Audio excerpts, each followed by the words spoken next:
I hate to break it to you guys, but SEO is still not dead in 2019.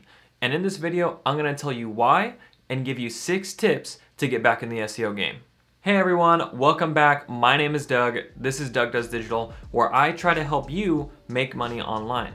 Now, SEO is a great skill whether to have, you're an influencer or you're a blogger or you work for a business that has a website, maybe you do something e-commerce, or especially if you work at a digital marketing agency. But what's not great is how much SEO keeps on changing. And in 2019, it's really just no different. SEO keeps getting more complicated. There's more pieces to it. There's more things that you have to try to figure out. And it's really just more of an essential piece to a digital marketing effort as a whole. So some of what I'm gonna talk about today, to some of you, may not be really what you consider SEO, but I consider SEO anything that has to do with a search engine. I mean, it just really makes sense. So here are 6 tips to get you back in the SEO game in 2019. The first, which is kind of the why behind SEO as in dead, is that you need to redefine what SEO is in your head. I really can't stress this enough, that people think SEO is still just doing things on your site and looking at blue links in Google. Like, it's way more than that now. Your new 2019 definition of SEO needs to include things like voice search and rich snippets, quick answers, mobile first indexing, rank brain, dwell time, eat. It's so much more than just a blue link listing on Google. So if you aren't redefining in your head what SEO is, then that's probably why you're one of the people that thinks SEO is dead in 2019. And chances are, you're moving and just putting a bunch of money into paid advertising when you may not have to. There's a video that I saw on Instagram of Gary Vee, and he's talking about Toys R Us, and he says the quote, "Innovate or die." You really need to put some innovation into your SEO strategy in order to be able to keep up. All right, so let's move on to my second tip that's here. And my second tip is to really understand rank brain. So rank brain is a machine learning system that Google uses to help influence ranking. So what it does is it uses signals from users to help try to dictate where pages should land in rankings. Now by signals, I mean interactions within the SERPs, and users is just searchers. So what does that mean in a practical sense? Well, let's say you go to Google, you search something, and you click on, let's say, the 4th spot. When you click on that 4th spot, you end up bouncing away from that page because it really doesn't have what you want. Well, what RankBrain is gonna do is it's gonna pick up that signal, that bounce that you left, and think, maybe this page isn't really that much of a fit for this keyword, so I might knock it down a little bit. And then the same is true for the opposite. If you click on that 4th result, and you really like it and you stay on that page for a really long time, you get the information you need, and then you go back or you end up clicking through to another page, RankBrain is gonna think, maybe that page is a good fit for that keyword, so I might move it up a little bit. This is especially true when you're clicking multiple listings in the SERPs. You click on that 2nd listing, don't really like it, you bounce out. You click on the 5th listing, you like it, and they actually might end up swapping places. So there's a lot that you can do to use RankBrain to your advantage. But right away, there are 3 things that you should be focusing on. The first is that you need to optimize your title tag and your meta description to be able to boost a high click-through rate. The second thing is that you need to have good, engaging content that answers that user's question right when they land on that page. And lastly, the user experience needs to be on point. Your site needs to be fast, it can't be cluttered, it can't be busy, it needs to be easy to read. All right, so let's move on to my 3rd tip, which is to optimize for rich snippets. Now, Google SERPs change a lot, and they change a lot all the time.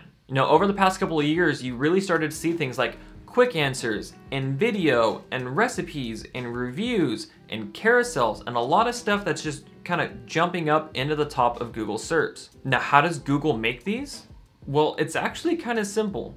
You can use a special type of markup to actually tell Google what type of information is on your page, so that way Google can make the correct snippet. And the great thing is that you can use it too to try to jump into that 1st spot. So don't sleep on schema markup. It's a great way to be able to jump into that 1st, or really that kind of like 0th spot in Google SERPs. They also take up a huge amount of space and are becoming a lot more common in the SERPs. So if you're not doing that, you're getting left behind. I've linked to some of the more common schema markup to be able to use on your website in my description, so go check it out below. All right, so my 4th tip here is to jump on the mobile first index bandwagon. If you haven't now, then you're really behind. So when Google made this announcement, it was huge. Basically, Google was saying, hey, There are so many people searching using their mobile phone that instead of looking at your desktop site first, we're gonna look at the mobile version of your site first.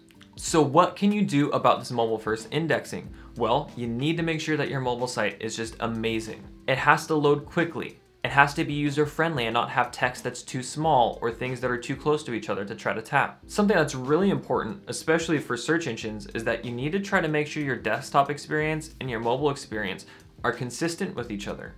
Google can see if there's a huge difference between the two. And if you're still on one of those old M.dot mobile sites, then you should probably get an update and go responsive. Now, a quick way to check if you're ready for mobile first indexing is to use a couple of tools. One of the easiest tools is Google's mobile friendly test. I linked that in the description as well below, so go check it out, throw your site in there, and see what kind of results you get picked up. All right, so my fifth tip here is to get with video.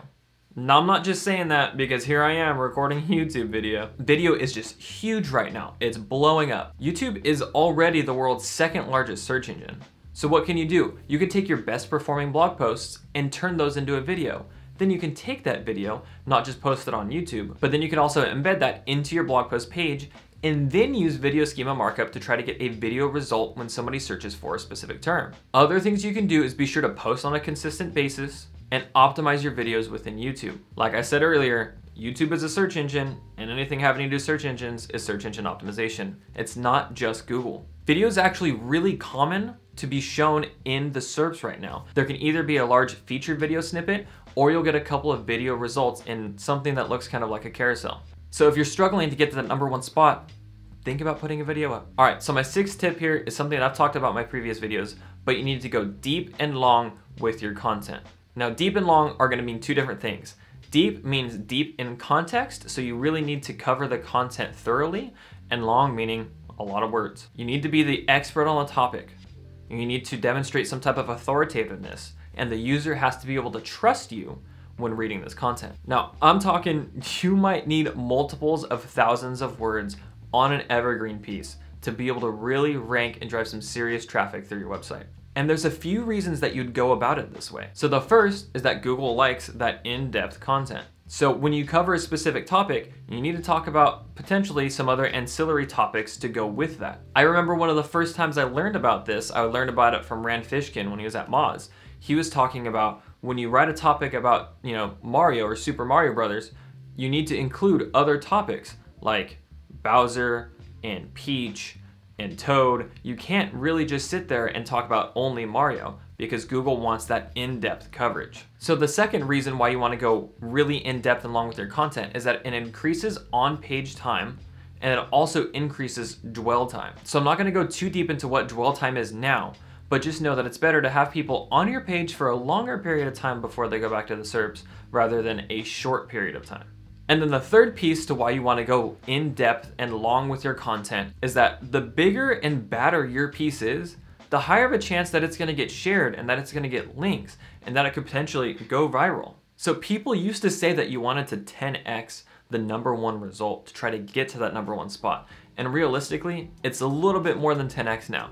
You need to take that content that you're reading about, you need to really put your own spin on it, you need to go in depth and just more crazy than other people. All right, so here's a final bonus tip for you guys for doing SEO in 2019. You really just can't forget about the basics and you can't forget what Google and what each search engine you're working on is really trying to do at its core. So for instance, Google's trying to give the best result possible to its user. So you need to do things that are going to work well for humans and not just for search engines. And if your search engine happens to be Amazon, which I'll be talking about in an upcoming video, then you need to really focus on things like sales and customer feedback. So when doing SEO in 2019, don't forget to just hone in on the basics, get those out of the way, and then start moving on to some of the more advanced pieces. Okay, so a final bonus tip, I promise this time. So if you're doing SEO in 2019, you need a way to be able to track your rankings. If you're a small business or you're doing SEO on your own, or if you're really just getting started, then you need a tool that isn't really gonna break the bank, but can still really get the job done. So I recommend checking out SE Ranking. It's what I personally use for all of my consulting and our personal websites. It has keyword suggestion tools, it has a database that you can go in and search through. You can look at competitor analysis. And best of all, the pricing is really flexible depending upon like how much you need it. Do you need to check daily? Do I need to check weekly? Do I need to check monthly? So be sure to check out SE Ranking. I'll leave a link to it in the description below. Alright guys, well that's it for my video on SEO in 2019 and why SEO isn't dead. Just to recap, SEO isn't dead, you're probably just doing it wrong. So if you like topics like this, if you want to learn how to be able to make money online, be sure to subscribe if you're new. If you like this video, I'd appreciate it if you gave it a thumbs up, leave a comment below so I know what topic to cover next, and let me know if you guys have any questions. As always, thanks for watching and I'll see you next time.